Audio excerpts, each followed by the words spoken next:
What's happening in Cleveland right now is starting to look like a full-blown emergency. And if you've been watching the Browns lately, then you've probably seen it with your own eyes. Shedeur Sanders isn't just playing quarterback. He's running for survival. Every single snap feels like chaos. Every dropback looks like a breakdown waiting to happen. And now, the Browns have finally made a move that proves even they know.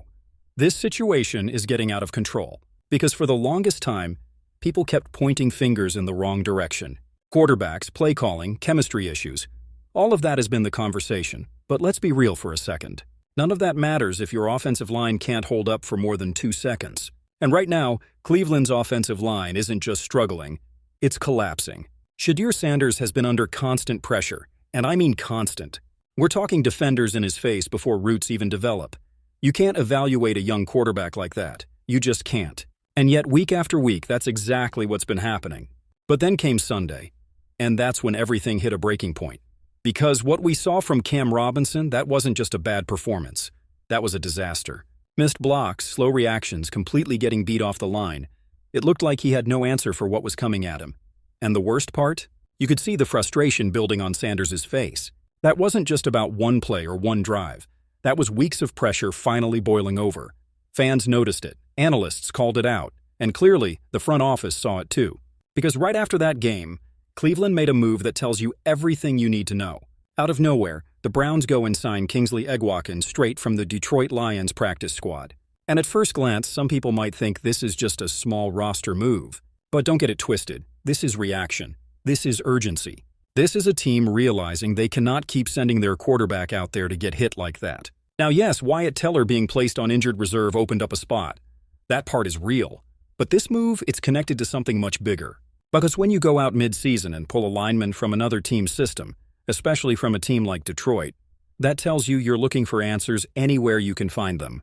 And honestly, that says a lot about how bad things have gotten. And here's the part most people are missing.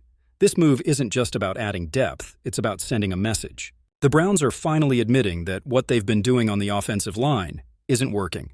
At all. This unit has been one of the biggest problems on the team. And instead of ignoring it like they have for months, they're finally starting to react.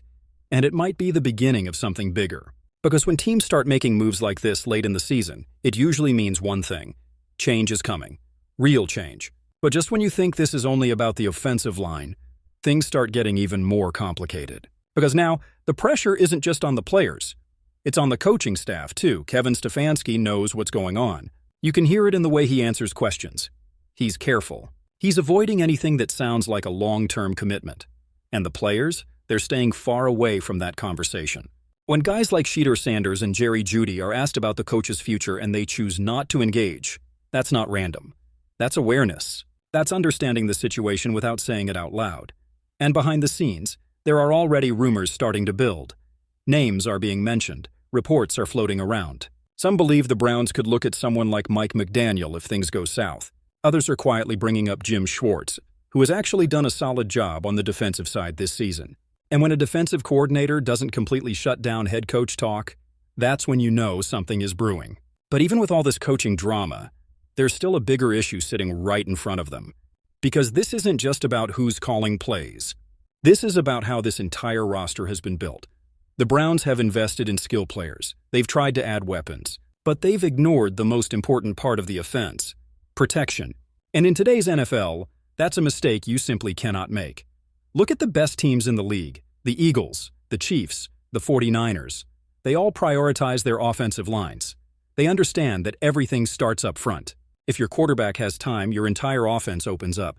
But if he doesn't, nothing works. And right now, Cleveland is living proof of that. And the comparison that makes it even worse comes from a division rival. Because while Shedeur Sanders is out there getting pressured on